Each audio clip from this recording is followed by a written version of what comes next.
My husband's family tried to steal our lottery winnings, but my secret plan ensured they got nothing but a lawsuit. I, 34F, have been married to my wonderful husband, Mark, 35M, for 5 years. We have a beautiful 2-year-old daughter, Lily, and a comfortable life.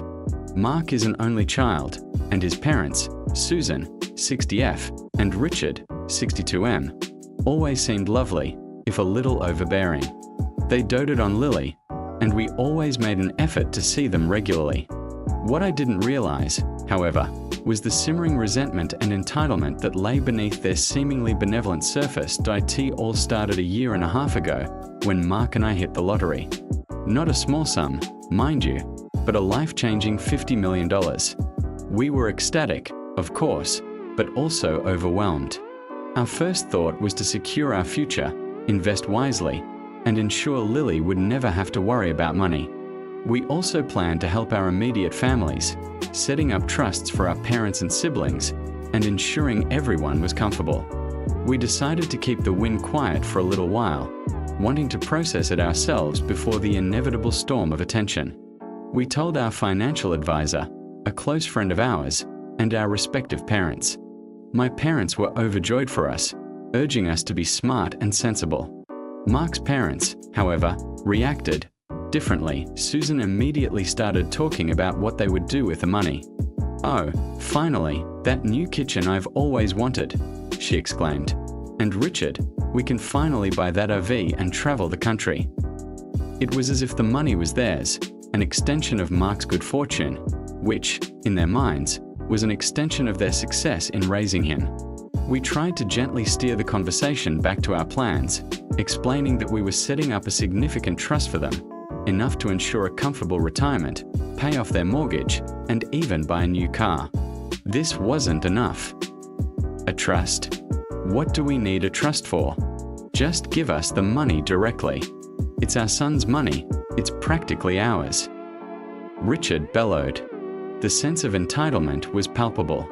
We explained that a direct lump sum wasn't our intention, as we wanted to ensure the money was managed responsibly for everyone's long-term benefit. This only inflamed them further. The calls started daily, then multiple times a day.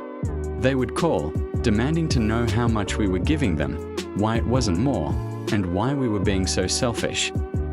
Things escalated quickly. They started showing up at our house unannounced, sometimes with a real estate agent's brochure for a new, larger house for them, or a catalogue for a luxury car they expected us to buy for them.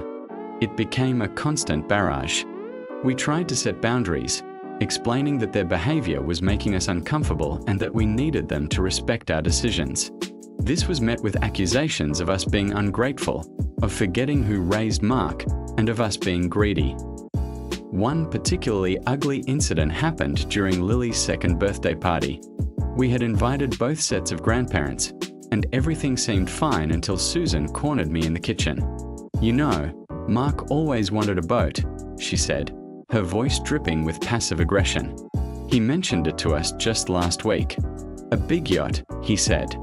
"You should really think about getting him one. It would be a nice gift from you." I was taken aback. Mark had never mentioned wanting a yacht, and even if he did, it wasn't her place to dictate our spending.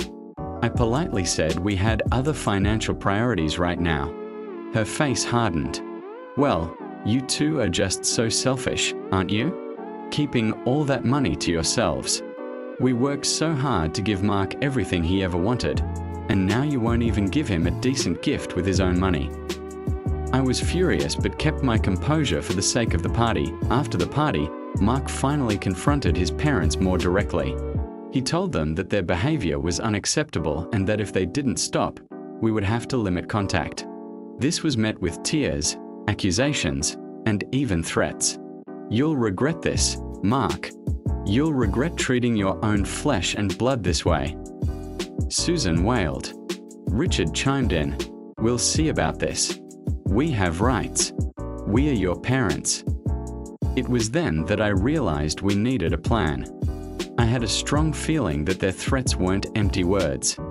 I suggested to Mark that we hire a lawyer, not just for financial advice, but to protect ourselves from his parents. Mark was initially hesitant, wanting to believe his parents would eventually come to their senses. But after another week of increasingly aggressive calls and messages, he agreed. Our lawyer, a sharp woman named Sarah, listened patiently to our story.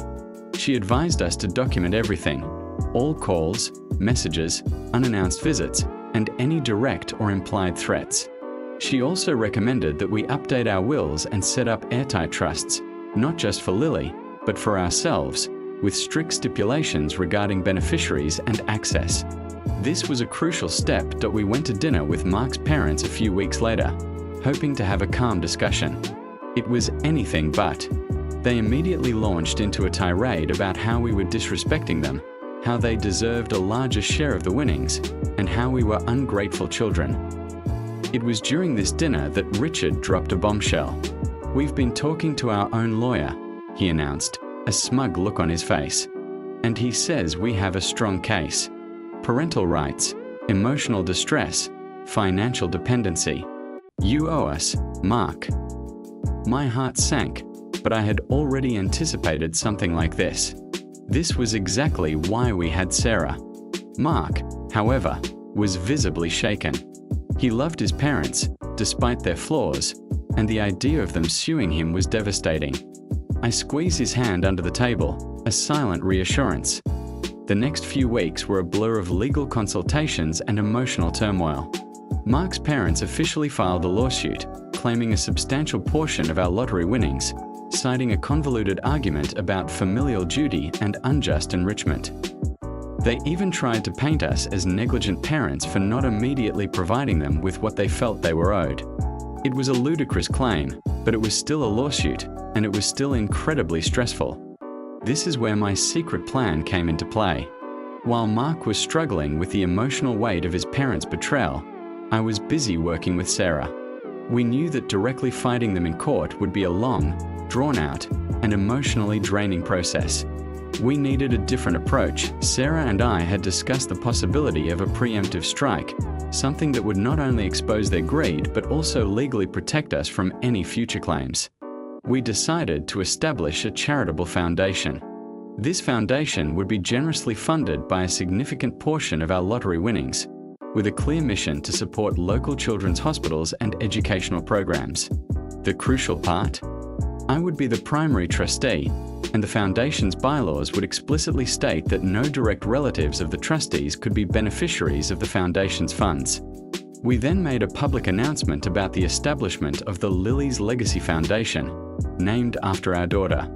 We held a small press conference, invited local media, and spoke passionately about our commitment to giving back to the community that had supported us. We made it clear that a substantial amount of our winnings would be dedicated to this foundation, ensuring its longevity and impact.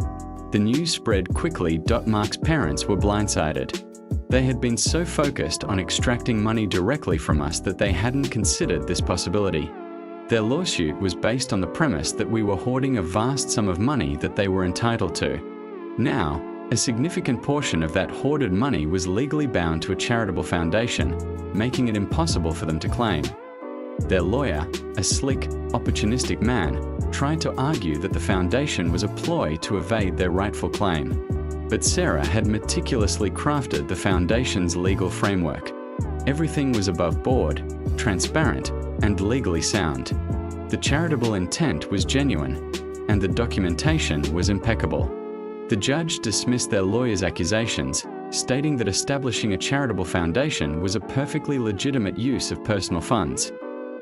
The lawsuit dragged on for a few more months, but the momentum had shifted. Their case was severely weakened. The public sentiment, fueled by the positive media coverage of our foundation, was firmly on our side. People saw them as greedy and opportunistic, trying to take money away from a family dedicated to helping others. During the discovery phase, Sarah uncovered something truly shocking. Richard had been secretly selling off assets from his own retirement fund, believing that once they won the lawsuit, they would be flush with cash and could easily replenish it. He had invested a significant amount of money into a risky, speculative venture recommended by his own lawyer, who, it turned out, was less a legal expert and more a con artist preying on their desperation. When the lawsuit began to crumble, so did Richard's investments. He lost a substantial portion of his life savings. The final blow came when the judge dismissed their lawsuit with prejudice, meaning they couldn't refile. Not only did they not get a penny from us, but they were also ordered to pay a significant portion of our legal fees, as their claims were deemed frivolous and vexatious. The aftermath was devastating for Mark's parents. They were financially ruined, publicly shamed, and estranged from their son. Richard's disastrous investments meant their retirement was in jeopardy, and they were facing foreclosure on their home. They tried to appeal to Mark for help, but he was emotionally exhausted and deeply hurt by their actions. He told them that they had made their bed and now had to lie in it. He offered them no financial assistance, reminding them that they had actively tried to take everything from him.